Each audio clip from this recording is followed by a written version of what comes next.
Welcome to our online course, Preventing Workplace Harassment, Maintaining a Positive Workplace. In this course, you will learn about our responsibilities to maintain a workplace free of sexual harassment and other forms of workplace harassment. You will also learn how to promote a work environment free of discrimination, retaliation, bullying, and other uncivil behavior. In addition, you will learn how to confront or report these types of inappropriate behavior. We hope you find the course useful and informative.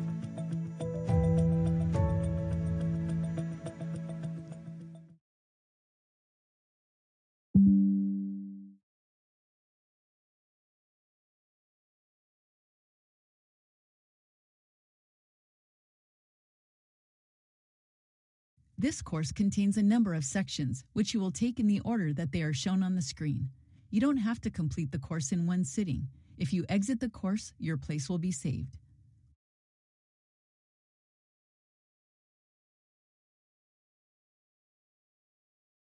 This course contains a number of resources, which you can access by clicking on the Resources link at the top of the page. All resources open in a new browser tab. On the Accessibility page, you can change your accessibility preferences and receive tips for navigating through the course with a keyboard or screen reader.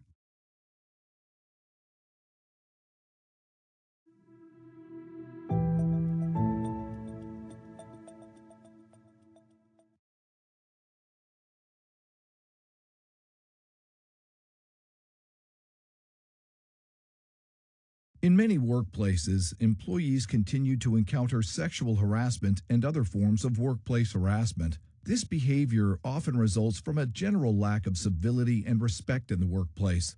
In this section, we will give you a brief overview of what workplace harassment is and what it is not.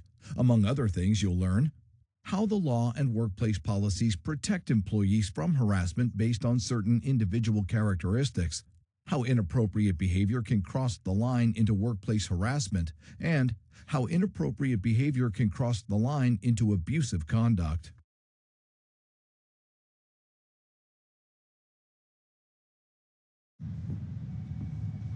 Julie, I asked you to turn in this report 2 days ago. This is the third time you've been late on a project this month. If you can't get your work in on time, we're going to have a conversation about making some changes. How would you classify Donna's comments?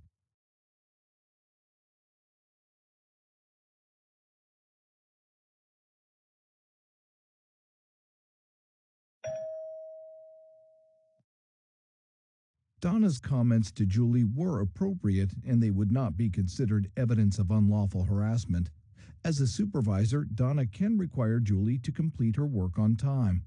If Julie does not, Donna can remind her of the possible consequences of not performing her work on time. Let's see how their conversation continues.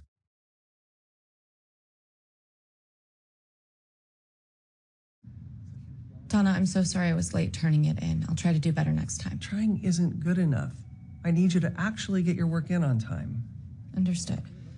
And the quality of your work needs to improve drastically. My 4th grade daughter can do better than this. I can't tell if you're actually incompetent or if you're just lazy and don't care about your job.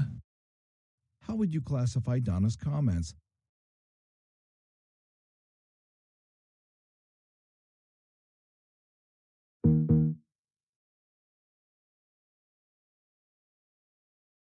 How would you classify Donna's comments?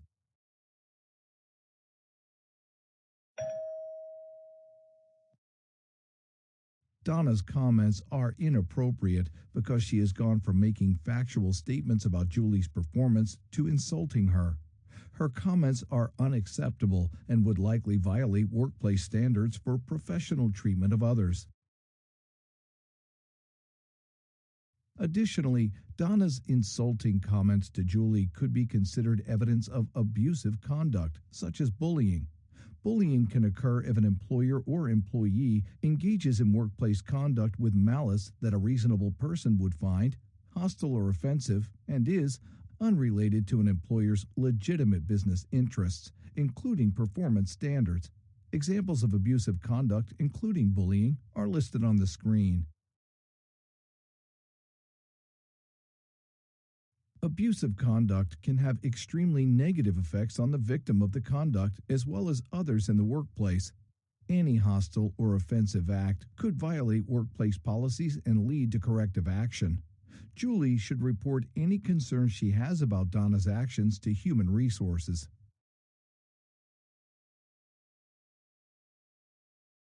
Donna's comments, however, would not be considered evidence of unlawful harassment. Workplace harassment law does not protect employees from all rude or unfair treatment on the job.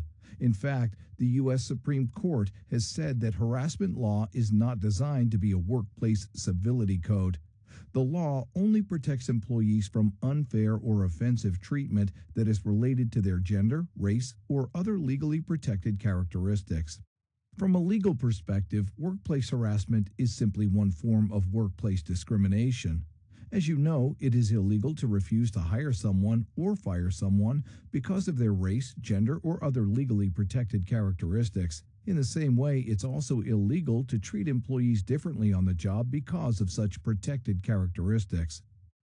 Unlawful workplace harassment can occur when someone does something that is unwelcome, reasonably offensive, and related to a protected characteristic. In this scenario, while Donna's comments were inappropriate, they likely would not be considered unlawful harassment because they do not appear to relate to Julie's gender, race, or other protected characteristic. So what are the legally protected characteristics? In the United States, federal law protects employees nationwide from harassment and discrimination based on certain individual characteristics. Also, state and local laws may protect additional characteristics. In this exercise, try to name some of the characteristics that are protected across the U.S.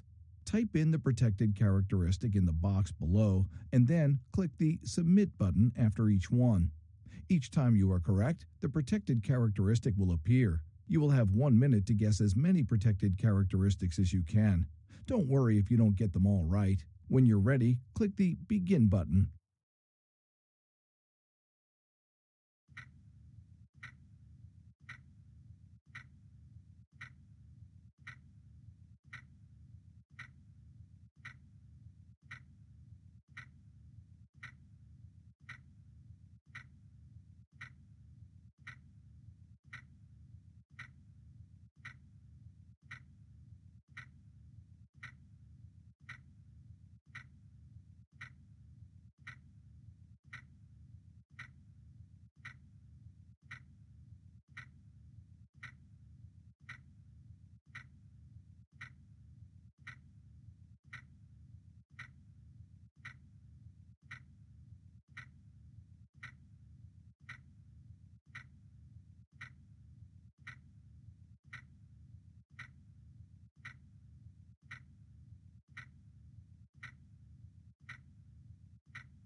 Congratulations! That was a great effort. Now, let's review all of the legally protected characteristics.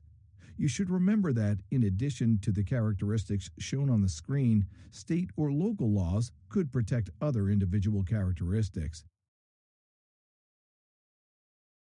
In addition to the characteristics protected nationwide under federal law, in some states and localities, employees are protected from harassment and discrimination based on characteristics such as those listed on the screen.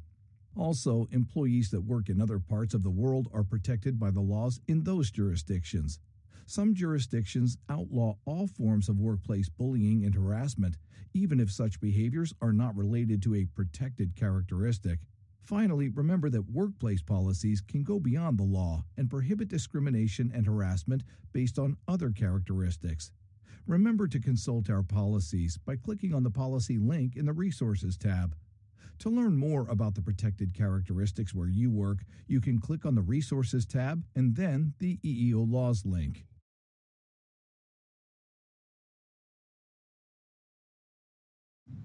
I don't know what to say.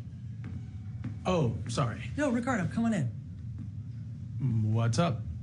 Well, maybe you can give Julie some help in getting her projects in on time and making sure they're not full of grammatical errors and spelling mistakes. You know, it's interesting. Even though Ricardo's parents are from the Dominican Republic, he can write English properly. How would you classify Donna's comments?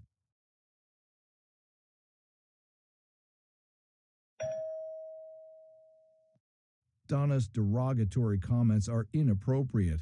They also could be evidence of unlawful harassment as they relate to the protected characteristics of national origin.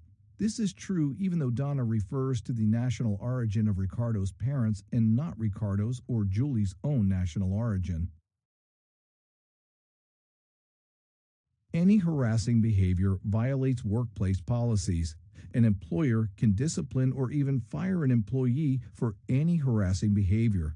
In this scenario, both Ricardo and Julie should report the situation to HR immediately so steps can be taken to ensure that Donna's harassing behavior stops. Sex discrimination and sexual harassment are both common forms of unlawful workplace discrimination. Select the items on the screen to learn more about the definition of both terms. Sex discrimination includes any type of bias motivated by a person's gender or sex. Courts have ruled that sex discrimination can include discrimination based on pregnancy, sexual orientation, and gender identity or expression. Sex discrimination can involve gender stereotyping, which includes assumptions about a person's appearance or behavior, gender roles, gender expression, gender identity, or an ability or inability to perform certain kinds of work based on a myth, social expectation, or generalization about the individual's gender or sex.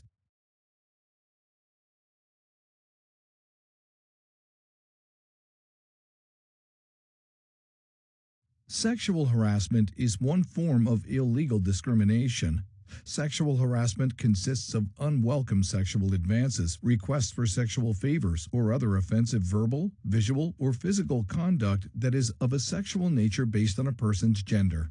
Beyond violating our policies, sexual harassment can violate the law when such conduct is made either explicitly or implicitly a term or condition of employment, submission to or rejection of such conduct is used as the basis for employment decisions affecting an individual's employment, or such conduct has the purpose or effect of unreasonably interfering with an individual's work performance or creating an intimidating, hostile, or offensive work environment, even if the complaining individual is not the intended target of the sexual harassment.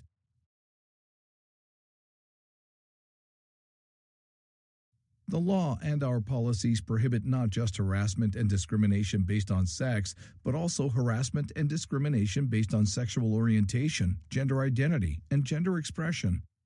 Sexual orientation discrimination can occur in the workplace when an employee is treated differently and experiences a negative employment action, harassment, or denial of benefits because of their actual or perceived sexual orientation. The U.S. Supreme Court has ruled that discrimination and harassment based on sexual orientation violates federal law, as it is a form of sex discrimination.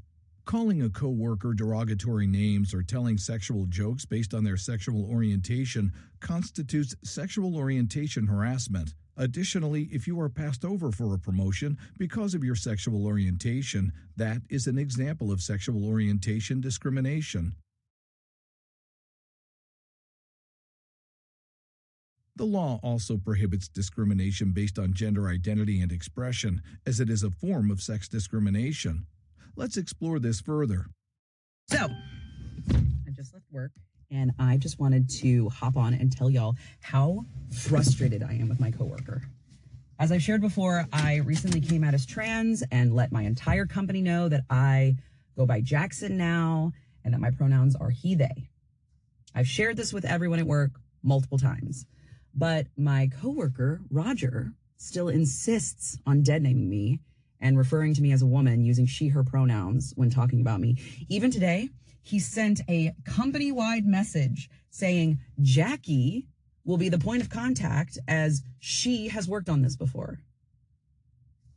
I mean, not only is this confusing to everyone I work with, but it really bothers me. I'm not really sure how to handle this. Any ideas? Could Roger's actions contribute to an unlawful hostile working environment?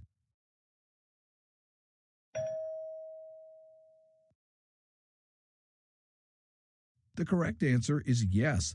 Sexual harassment includes harassment on the basis of gender identity, including how that identity is expressed. Intentional and repeated use of a name or pronoun inconsistent with a person's gender identity, sometimes called misgendering, could contribute to an unlawful hostile work environment. Similarly, offensive or objectionable conduct towards a person because they do not present in a way that would stereotypically be associated with their gender could contribute to an unlawful hostile work environment.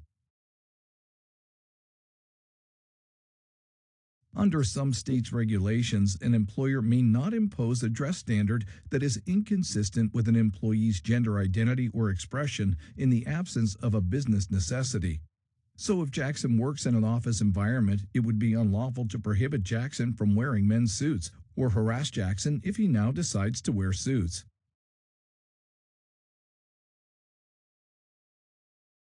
Under some states' regulations, employees must be permitted to use facilities that correspond with their gender identity or gender expression, regardless of the employee's assigned sex at birth. If Jackson prefers to use the men's restroom, he must now be able to do so without being harassed or discriminated against.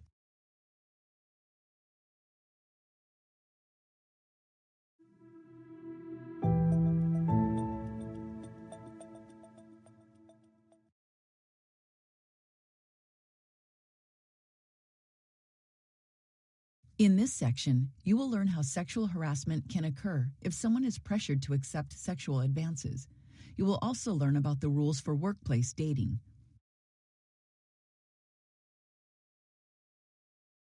In this section, you will engage in an interactive conversation with a coworker named Sarah and another coworker named Dylan. For every question they ask, you will try to provide the proper response. If you select the proper response, you will receive 100 points, which will be shown on the scoreboard on the top right portion of the screen. Your goal is to gain as many points as possible.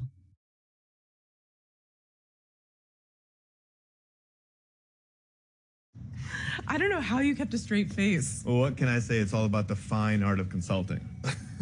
Oh, thanks again, Jordan. Of course. Oh, by the way, have you tried the new sushi spot on Canal Street? I'm checking it out Friday night after our meeting. You should come with. To give context, this is the third time that Jordan, the consultant, has asked her out. Sarah is not interested in going out with him.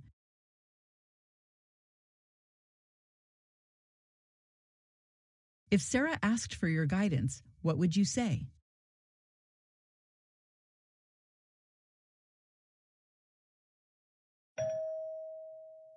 In this scenario, if Sarah is uncomfortable being asked out by Jordan, the consultant, she should promptly speak to her supervisor. While the consultant's request for a date isn't by itself necessarily sexual harassment, if Sarah is not interested in going out with him, she should not go out with him. Thanks for making time to see me, Angela. Of course. I'm glad you came to me. But I really don't think you need to worry. Well, it's just that I'm not really interested in him romantically. Who said it has to be romantic? I think maybe you're misreading it. Aren't you all good friends? We are. Yeah. So, no big deal. And Jordan is the best consultant we've had in a long time. I know the board doesn't want to lose him. Plus, you and I both know you're up for that promotion, and being a team player does not go unnoticed. What should you say to Sarah?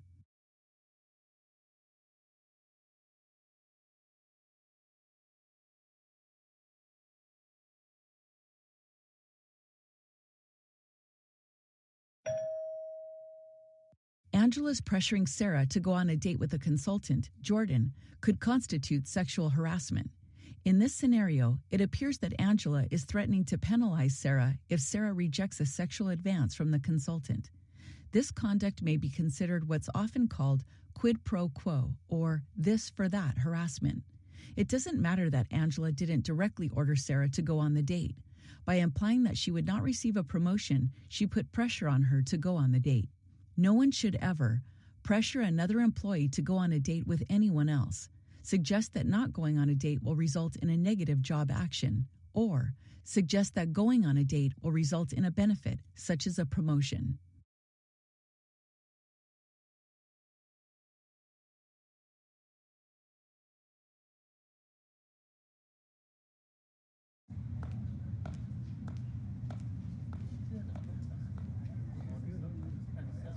Wait, she told you to go on a date with him? She didn't exactly tell me to go out with him.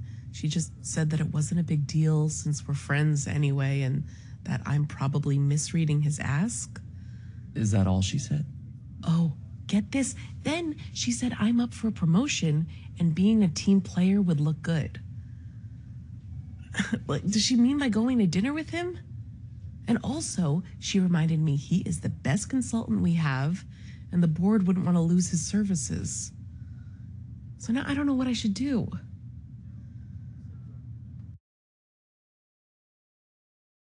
What should you say to Sarah?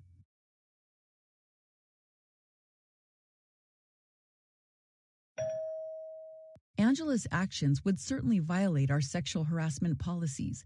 An employee can't pressure another employee to date anyone or put up with unwelcome sexual advances from anyone.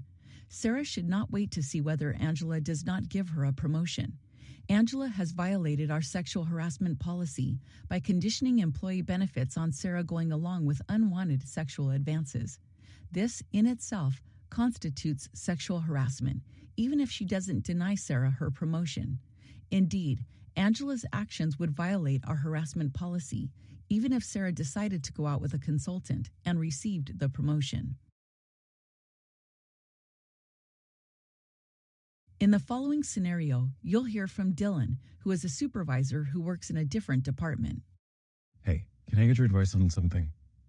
So there's this guy at work that I'm interested in. His name is Mo, and I work pretty closely with him. Actually, technically, I'm his supervisor. He's been flirting with me quite a bit, but I think he's reluctant to make the first move given that I'm his supervisor. What do you think I should do? What should you say to Dylan?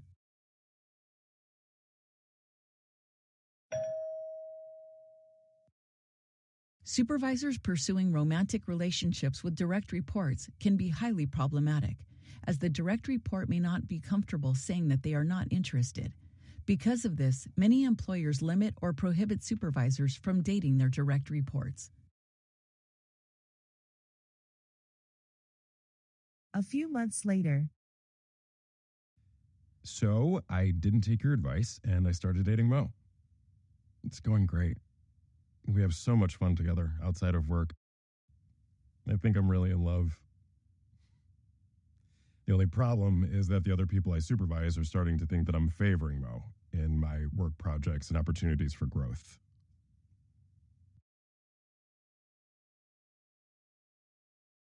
What should you say to Dylan?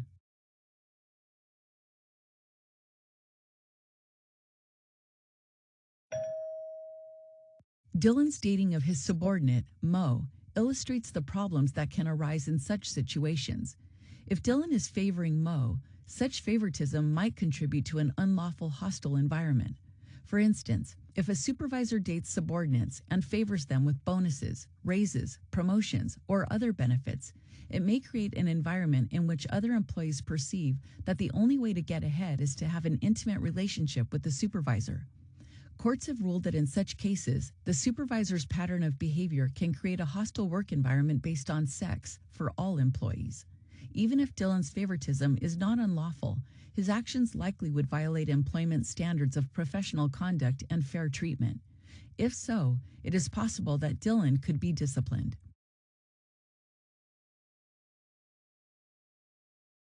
Six months later.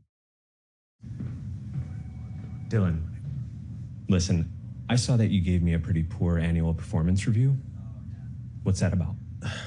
I'm sorry, Mo. It's just part of my job. Yeah, well, it seems like you're just mad at me because I broke up with you. I don't think this has to do with my actual work performance, so yeah. Not cool. You should really fix this. So yeah, Mo broke up with me, which was really hard. But to be totally honest with you, the quality of his work had gone way down, which is why I gave him a poor review. Not because he broke up with me. What should you say to Dylan?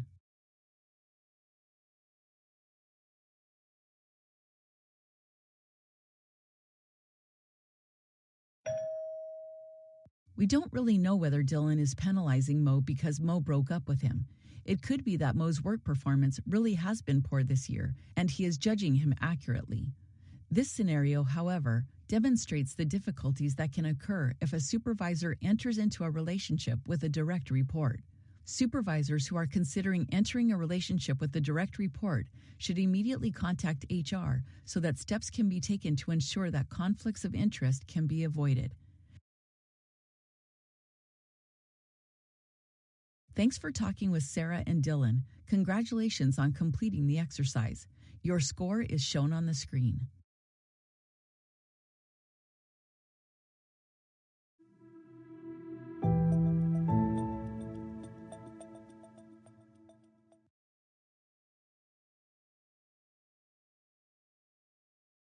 In this section, you will learn how verbal comments can contribute to a hostile work environment.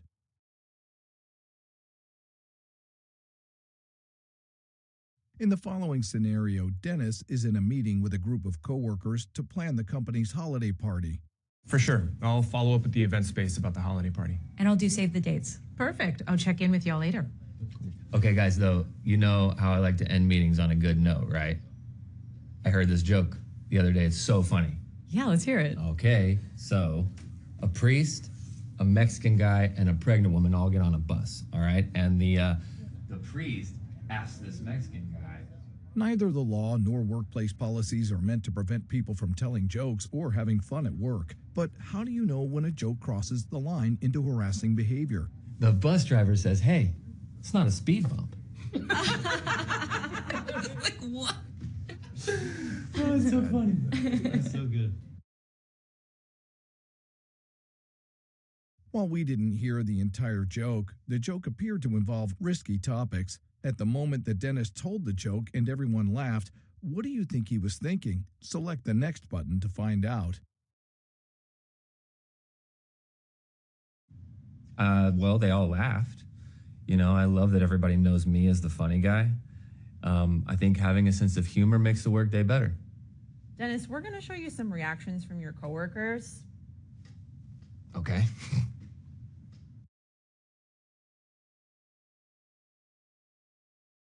Dennis is hilarious. He makes me laugh during every meeting. I mean, he cracks me up. See, I told you. They think I'm funny. Monica was not offended by the joke. In fact, she thought it was funny.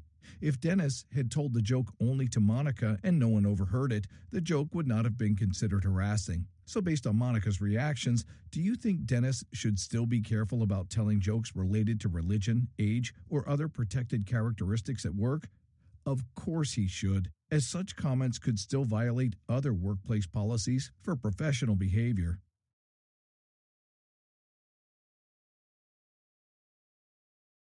Let's check back in with the rest of Dennis's coworkers and hear their thoughts. I can't believe he just told that joke. He's so unprofessional. It's really got to stop. Someone should probably say something to him. Seriously? What? He laughed harder than anybody else. If he was so offended, why did he laugh? Why didn't he say anything to me about it? Zeke's reaction illustrates that you can't always tell from someone's outward response whether or not they welcomed the joke. Even though Zeke smiled and laughed at the joke, he was actually offended. Often, people may not voice their objections to offensive conduct, even if they are actually offended. Hey, Luna, going to this 2 o'clock? Yep. Great. By the way, I overheard the joke Dennis was just telling. I thought it was really offensive. Oh, really? I didn't take it that way. He was just kidding. He likes to tell jokes. Personally, I wasn't offended, but it sounds like Luna was. So I guess maybe it wasn't an appropriate joke. Look, I can't control who's walking by while I'm talking to my coworkers. And why was Luna eavesdropping on our conversation anyway? How would you respond to Dennis's comments? You might tell him that his joke could be considered harassing to Tierney's coworker Luna, even though she only overheard the joke and Dennis didn't tell it directly to her. Before making a risky comment, ask yourself, Is the comment sexually explicit or derogatory? How well do you know the listeners and what they find offensive? Could others, beside your intended listeners, hear the comment and be offended? When in doubt, don't make the comment. However, verbal harassment can happen in other contexts besides telling a joke. Let's watch the following scenario. Hey, Hannah, how you doing? I'm great, Martin. How have you been? Good. Busy? I see you're all dressed up today. You must have some big meetings. I do have one in a few minutes. You look great. Oh, thanks. Stress is new. I like it. It looks amazing. I bet everyone at the meeting will love it too. Have a good rest of your day. Do you think Martin's comment was inappropriate? Select yes, no, or maybe. The law does not prohibit employees from politely complimenting each other on their appearance. However, in this scenario, while the words Martin spoke may have been intended to suggest a polite compliment, the statement might make Hannah or others uncomfortable in the workplace. Supervisors should be especially careful about complimenting people that they supervise on their looks, as they might not feel comfortable objecting.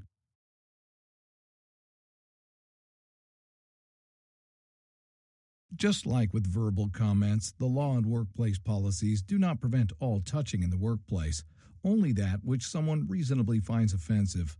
Whether it's okay to touch someone at work depends on a variety of factors, such as the type of touching and how well you know the person, and what they find offensive. When thinking of various types of touching, it can be helpful to categorize behavior as either red light, yellow light, or green light. Green light behavior is usually appropriate in the workplace. Red light behavior is never appropriate, and yellow light behavior may or may not be appropriate depending on the circumstances. For example, a simple handshake is green light behavior. In contrast, giving someone a massage in a work environment would be red light behavior. Hugging a coworker could be considered yellow light behavior, as its appropriateness depends on the circumstances and how well you know the person and what they find offensive. Before touching anyone in the workplace, you should remember that people differ in how much they like to be touched and how they define their personal space. Supervisors should be especially cautious about touching others, as people may not feel comfortable objecting to such touching.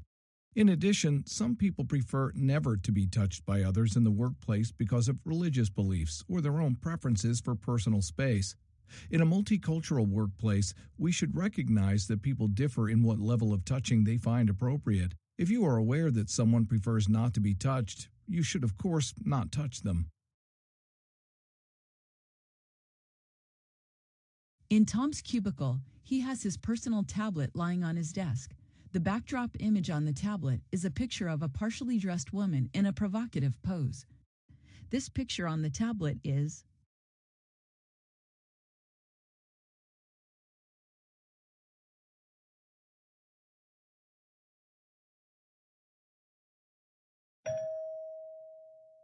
The picture on the tablet is inappropriate in the workplace, even though he owns the tablet as his own personal device.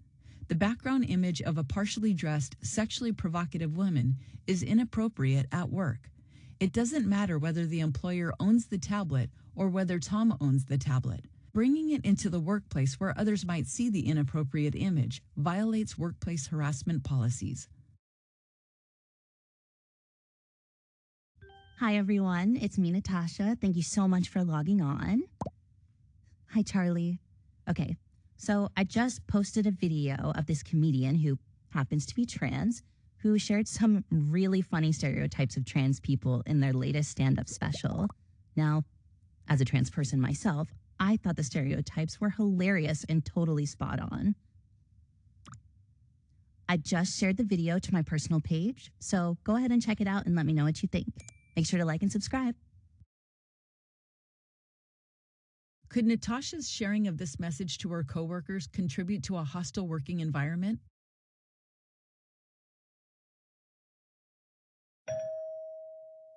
If Natasha's video is derogatory of transgender people or other protected characteristics, Natasha should not text the link to the video to her coworkers. Even if Natasha is transgender and is not offended, others may reasonably be offended.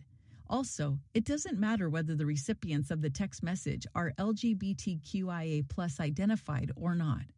Derogatory materials can offend all employees, not just those that share the same protected characteristic. Now let's consider the following scenario. And voila. This is going to make file sharing so much easier. Thanks for the help, Willow. I'm amazed at what a tech whiz you are. What can I say? No problem, Dale. See you later.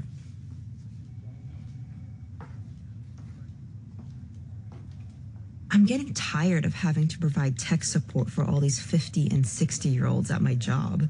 Can't they just retire already?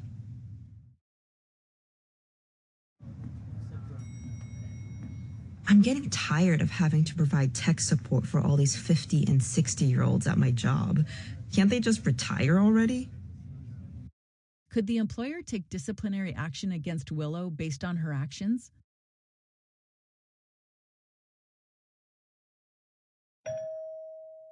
Conduct outside of the workplace, even on purely personal time, can sometimes contribute to a hostile work environment and violate employment policies on the appropriate use of social media. While the First Amendment protects employees from governmental infringement on free speech, employers may take disciplinary action against employees for posting on social media sites when the speech violates an employer's policy, such as a harassment prevention policy. On a work messaging platform, Kendall writes a coworker a message about Kendall's manager, Frankie. Kendall writes that Frankie is too manly and clients would like her more if she wore skirts and dressed more like a woman. Could Kendall's message contribute to an unlawful hostile work environment?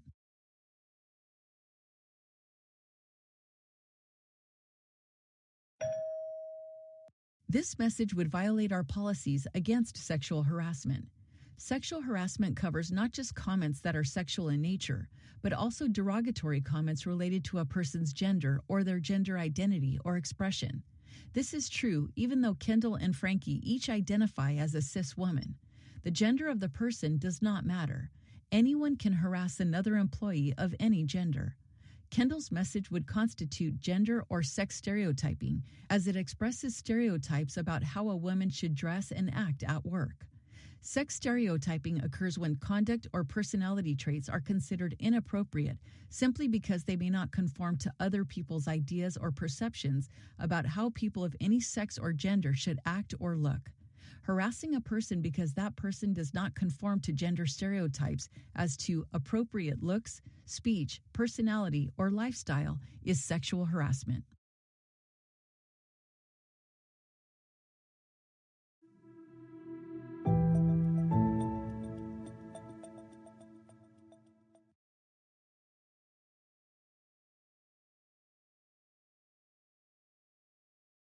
What should you do if you see or hear someone else engaging in sexual harassment or other forms of workplace harassment? Do you have any responsibility to act? In this episode, you will learn about techniques for bystander intervention.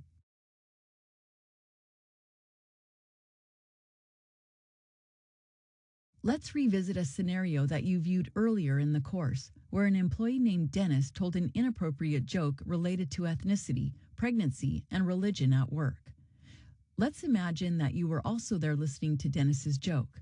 What would you have done? Would you have spoken up? Would you have reported the incident?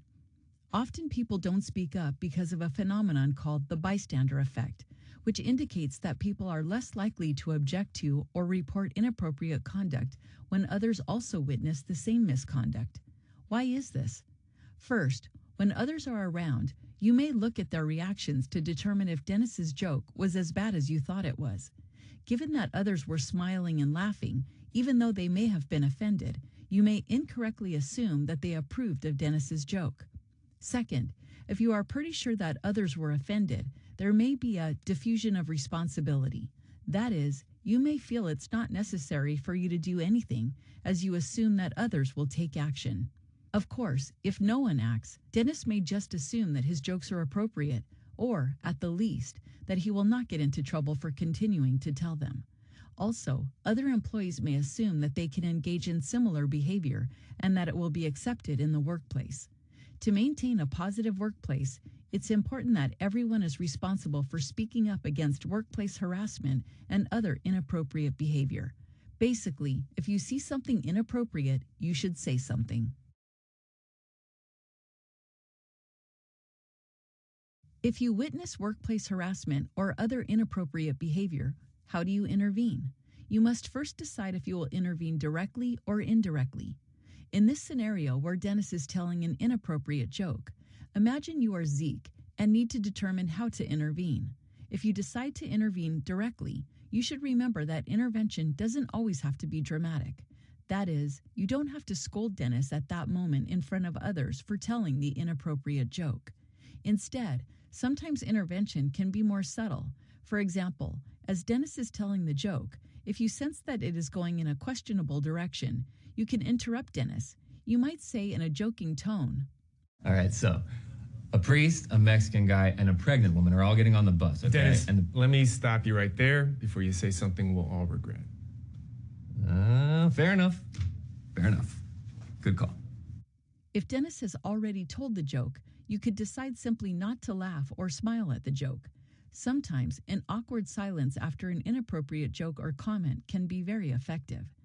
Later, you could approach your colleagues who heard the joke and ask if any were offended.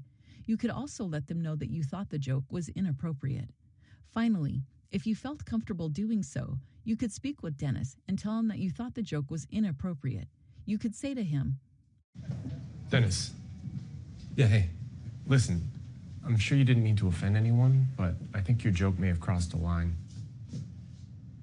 Of course, sometimes you will not feel comfortable objecting directly to the person, especially if that person is in a position of authority. If you don't feel comfortable intervening directly, you should intervene indirectly by promptly informing HR of the incident.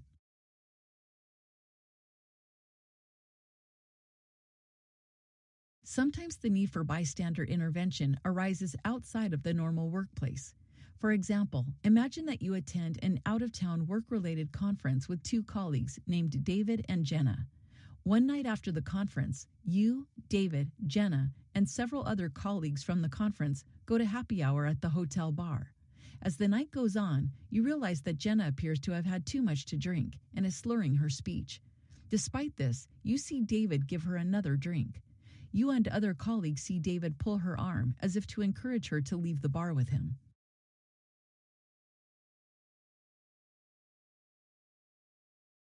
As a bystander, you can use a variety of tactics to intervene. First, you can create a diversion or distraction to try to remove Jenna from the situation. In this scenario, you could walk up to Jenna and start talking to her. You could tell her that you need to talk to her about something important and ask if she has a few minutes to chat alone. You could then ask her if she is okay and if she wants you to help her. If the diversion technique doesn't work, you could use a more direct approach to try to separate Jenna and David. You could tell Jenna that you're worried about her because she appears to have had too much to drink and that you're going to help her get back safely. If you don't feel comfortable approaching Jenna or David by yourself, you can let other people in the bar know what's going on. They may be willing to intervene with you.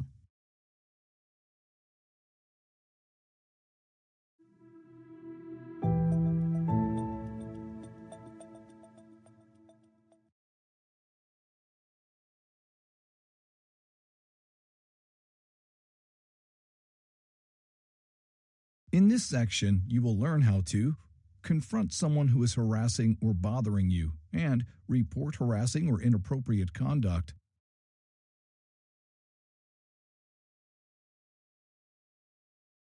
In the following scenario, Dartel speaks with Allison about a problem he's having with a coworker named Kathleen. Neither Dartel, Allison, or Kathleen is a supervisor. Hey, something bothering you? Yeah, kinda. Okay, you know my team member Kathleen, right? Mm-hmm. Well, she's been making me feel really uncomfortable lately. We used to joke around a lot about everything. Sometimes even sexual jokes and stuff. No big deal. Seems pretty harmless to me. I thought so too.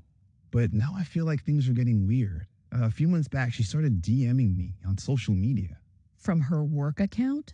No, her personal one. I mean, she started sending me funny memes about sex, and we're definitely over the line. Wow.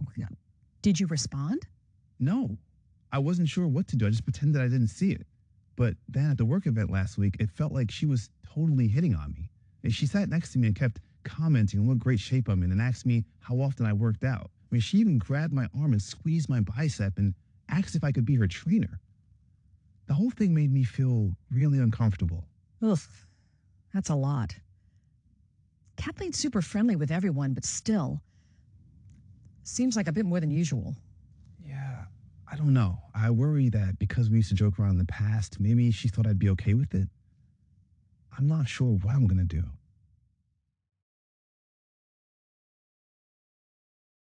What should Dartel do?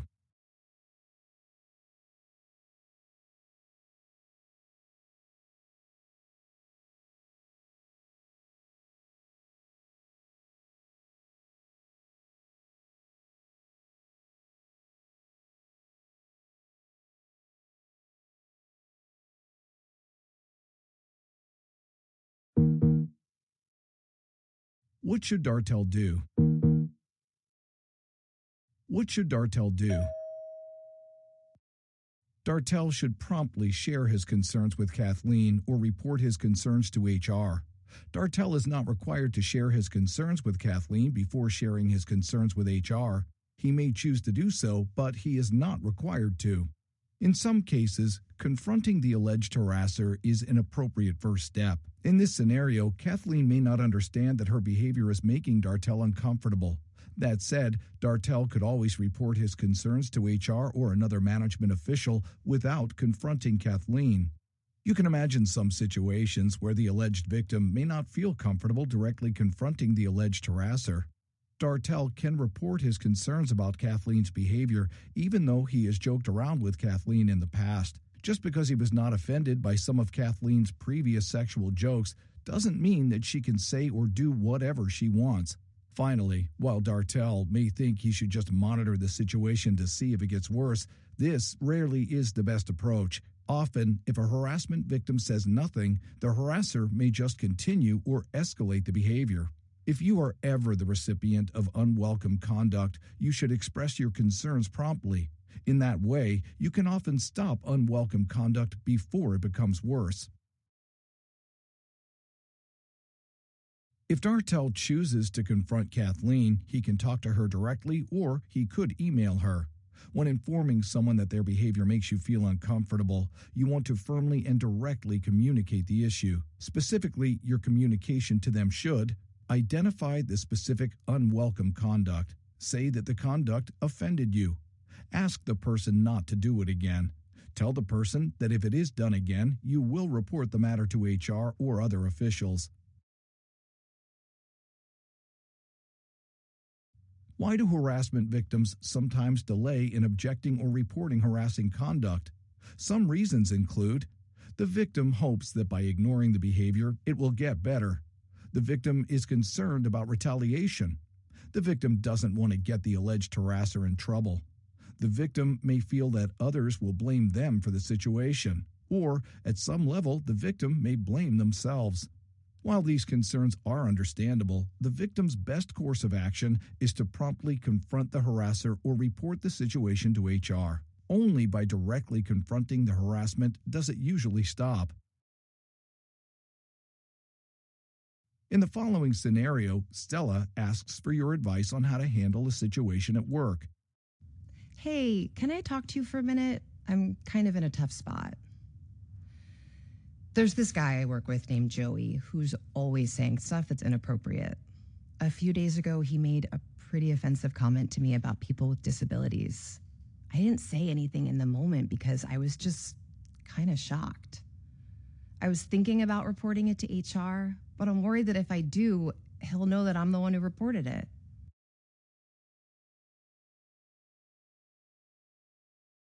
What should you tell Stella?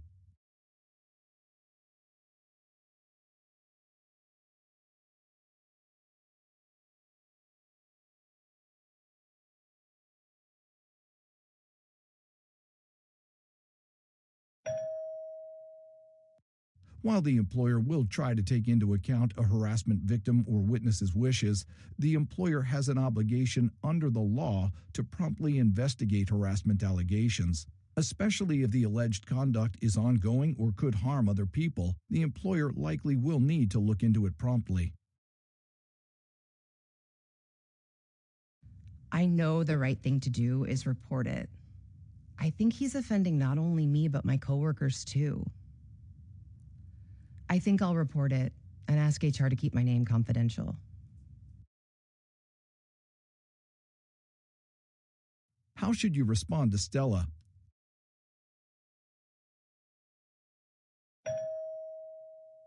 While HR will try to keep the matter as private as possible, it cannot guarantee confidentiality.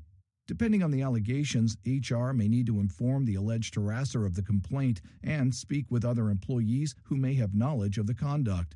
You should be assured, however, that you are protected from any type of retaliation for bringing forward a complaint. And another thing, if I report him to HR, will they even be able to prove anything? I mean, it's basically my word against his. If they can't prove that anything happened, but I'm the one who reported him, does that mean I'll get in trouble? What should you say to Stella?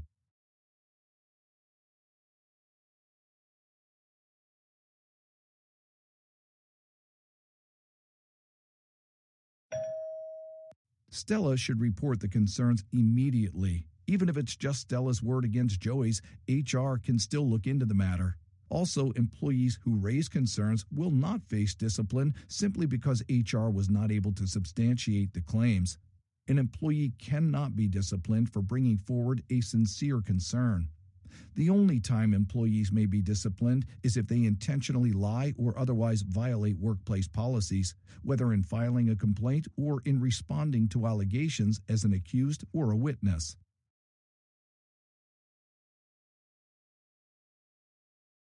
To learn how to report any concerns about harassment, discrimination, or retaliation to your employer, click the button on the screen to proceed.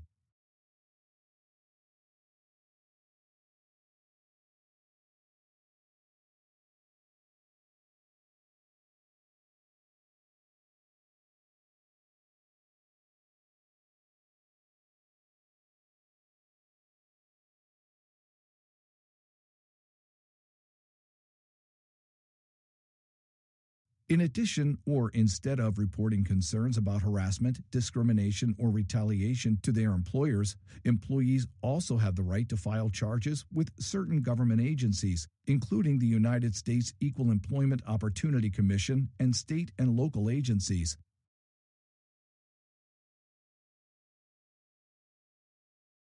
Before moving forward in the course, please select the state where you work. If you perform work in multiple states, select each state where you work. This will open, in another tab, the equal opportunity laws for your state. You must review the relevant information that applies to where you work. This information will include applicable laws, protected characteristics, how to file complaints with external agencies, and potential remedies. Then, please return to this page and continue in the course.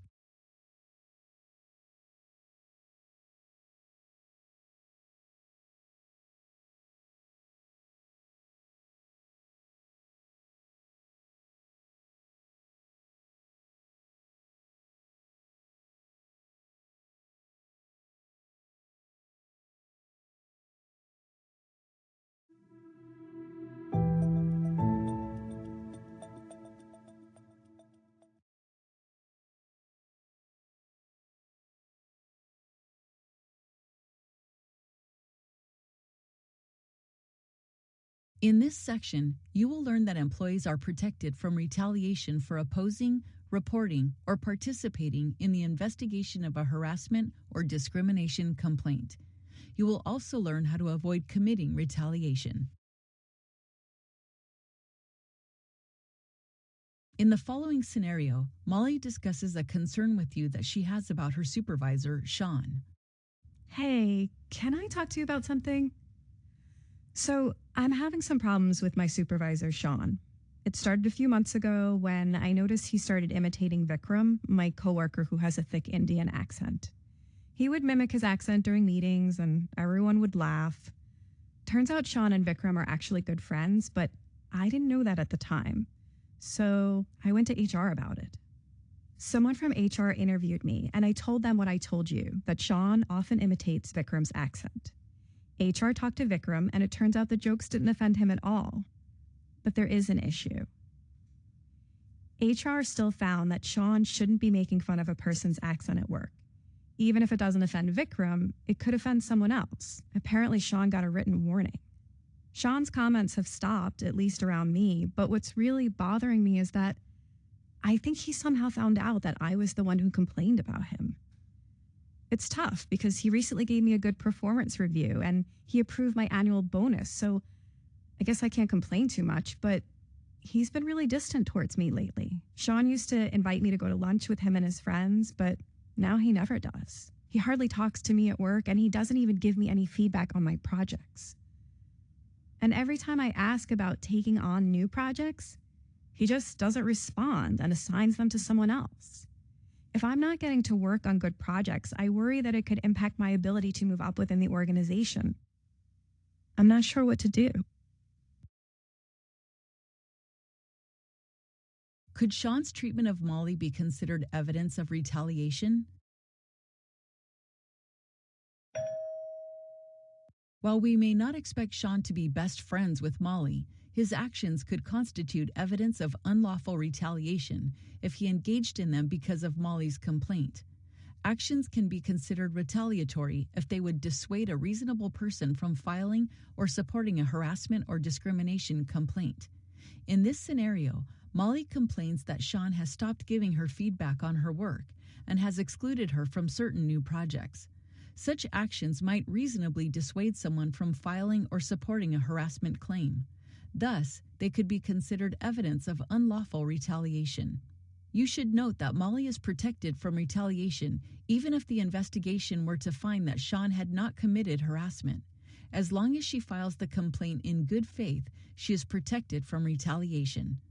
All employees are protected from retaliation for opposing or reporting in good faith a concern about harassment or discrimination, filing a claim or charge in good faith, or encouraging another employee to file a claim or charge in good faith relating to harassment or discrimination, testifying, assisting, or participating in an investigation, proceeding, or hearing related to harassment or discrimination. 3 months later, Sean comes to you and asks for your advice. As you know, HR investigated me for making jokes about Vikram's accent several months ago. I don't know for sure, but I'm pretty confident that it was Molly who filed the complaint. Since then, I tried to be very professional around her and treat her just like I did before. The problem is that now she's turning in her work late and she's doing a really sloppy job. When I try to talk to her about it, she doesn't listen. I'd like to issue a warning to her, but I'm concerned that if I do, I'll be found guilty of retaliation. What do you think I should do? How would you respond?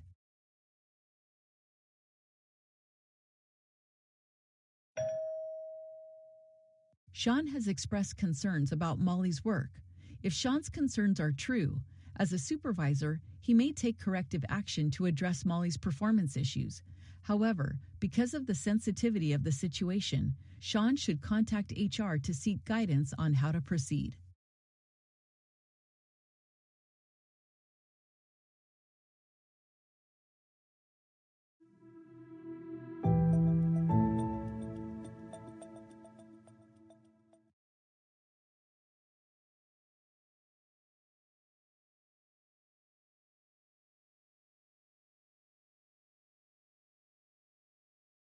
In this section, you will learn about the potential consequences of harassment, discrimination, and retaliation. Such consequences can include disciplinary and legal action.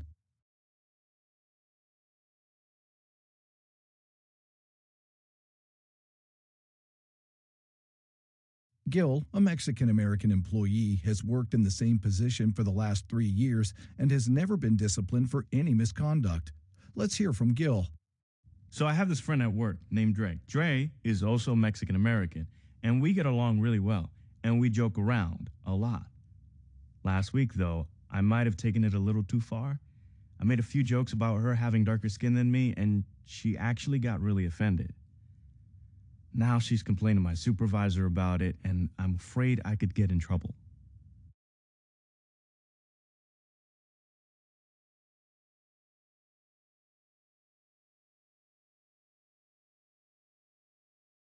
Could Gil be disciplined for this comment?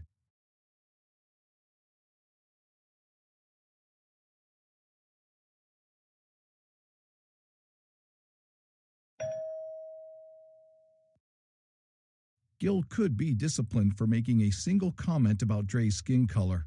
Even though Gil and Dre are both the same race and national origin, Gil's comment could be considered harassment based on the color of Dre's skin. Any harassing behavior violates workplace policies and can result in discipline. If an employer learns that an employee is committing harassing conduct, the employer must promptly take corrective action that is designed to stop the harassment and deter future harassment by the same offender or by others. The employer can impose discipline, including anything from an oral warning to termination of employment.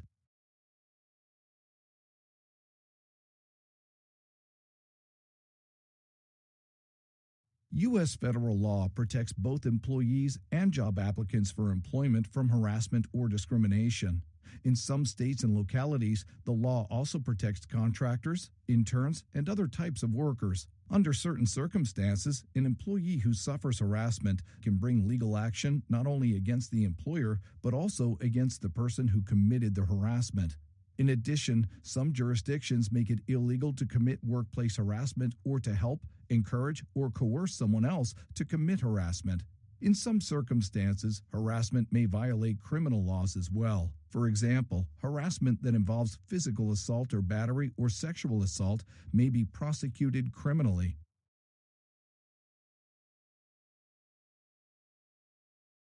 An employee who has been harassed may be entitled to certain remedies under U.S. federal law. States and local laws can provide additional remedies.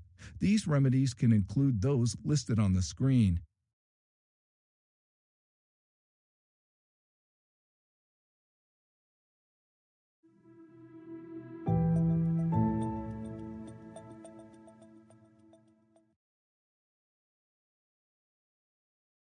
In this section, you will read organizational policy relating to workplace harassment, discrimination, and retaliation. You will be able to print the policy or read it on your screen. Once you have read the policy, please return to this page to continue in the course. You will then certify that you understand and will abide by the policy. Please click on the button on the screen to open the policy.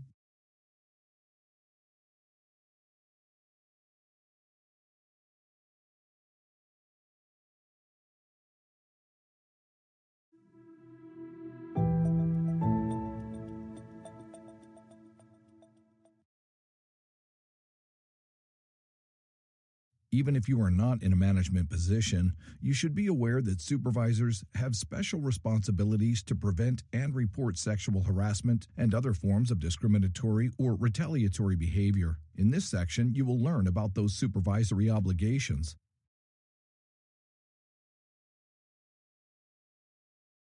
In the following scenario, imagine that you are a supervisor attending an all-hands meeting via video conference. After the meeting, an employee named Jennifer asks you to stay on the call to talk to you about a problem she's having at work. Jennifer works in a separate department and is your best friend. I've been having some problems with Connor. The last few months, he's been acting really strange around me. At first, he was always just hanging out near where I work, trying to talk to me, and I wasn't able to get my work done, so I just tried to cut the conversation short. And then a few weeks ago, he asked me out. I told him no, and eventually I just told him I wasn't interested in him. But then he started to talk to me about his sex life. He would constantly say that we should go on a date and that I wouldn't be disappointed. Then a couple of nights ago, he stood really close to me by the door as I was leaving to go home, and I just don't know what he was thinking. Like, I don't think he's sexually harassing me. I mean, I think he just thinks that he can persuade me to go out with him. Thanks for talking with me. I feel better just having talked it out. Anyway, whatever you do, just don't say anything to Connor or anyone else about what I told you. You have to promise me that you'll keep this confidential. I can take care of myself. What should you do?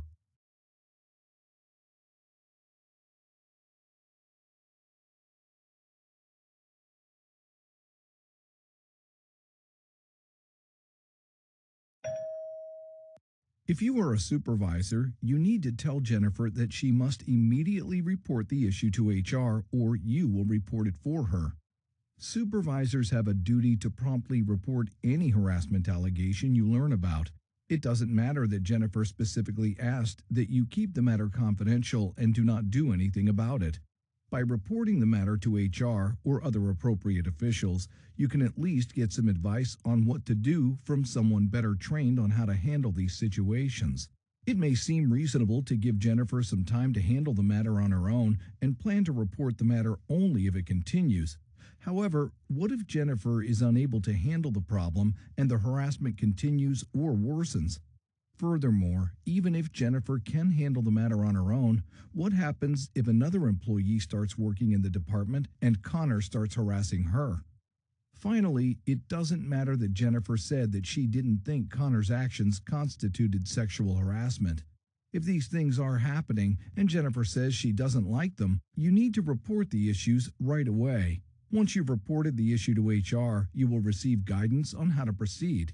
You should know that an employer can discipline supervisors and managers who fail to promptly report harassment allegations.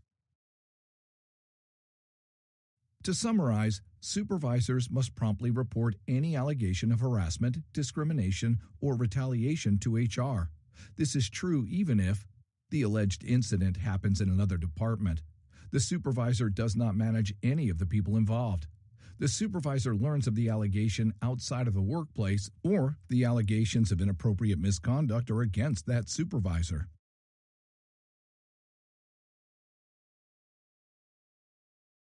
In this exercise, you get to see how your decision to report or not report Jennifer's concerns could impact Jennifer, Connor, yourself, and others in the workplace. First, let's assume that you decided to report your concerns to HR. Let's see how things worked out. Yeah, well, honestly, when you told me that either you or I had to report the matter to HR right away, I was really upset. I was pretty scared about what might happen, but it actually worked out really well. So I spoke with someone in HR and told them what had been happening. And given the seriousness of the allegations, they said they had to look into it.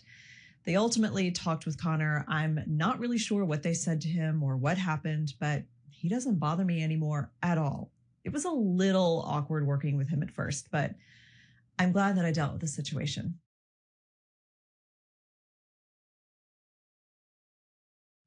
When HR first came to me, I was really surprised. I had no idea I was offending Jennifer. I mean, we used to joke around a lot, and I thought she was flirting with me. I asked her out a few times, and even though she said no, I thought she just needed to get to know me better. Anyway, after HR came to me, I got the message. I apologized to Jennifer, and I really tried to go out of my way to not make her feel uncomfortable.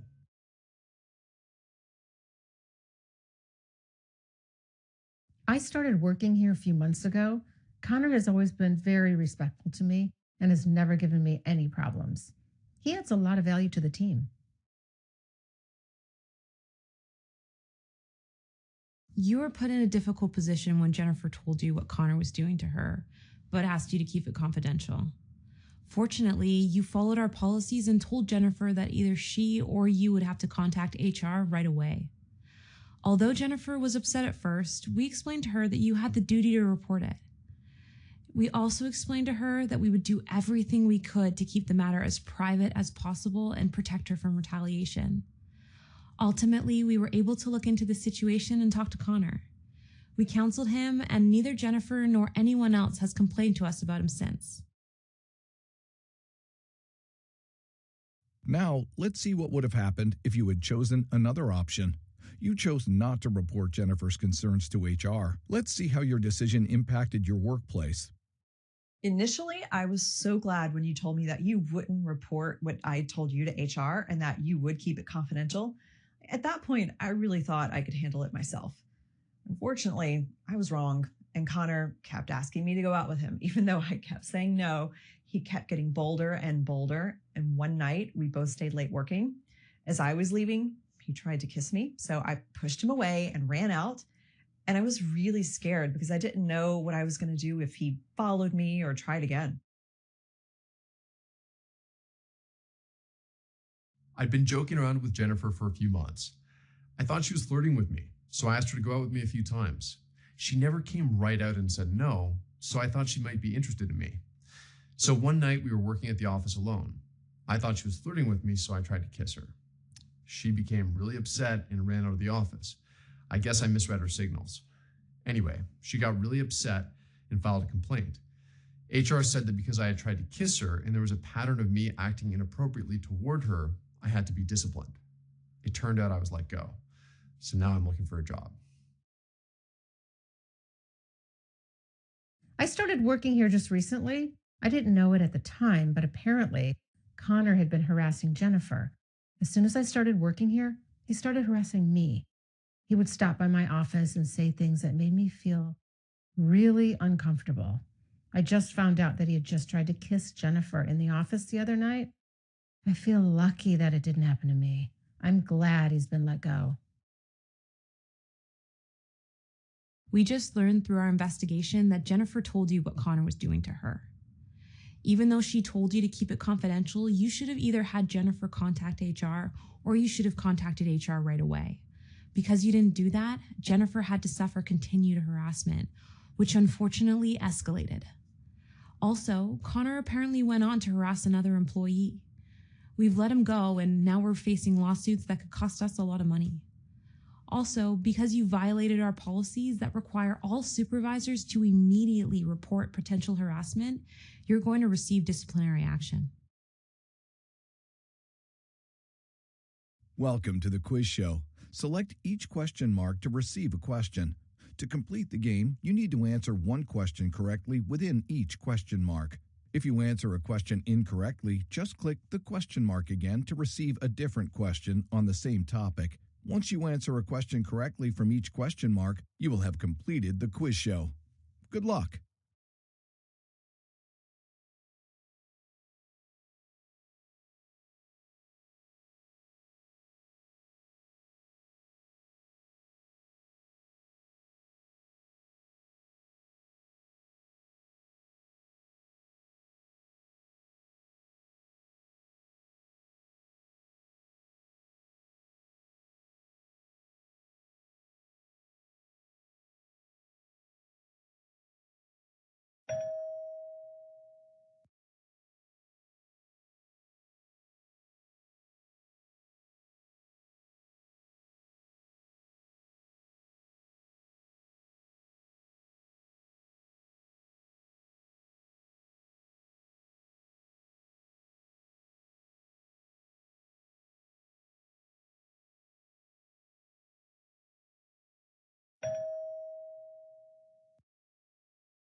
Congratulations on completing the game.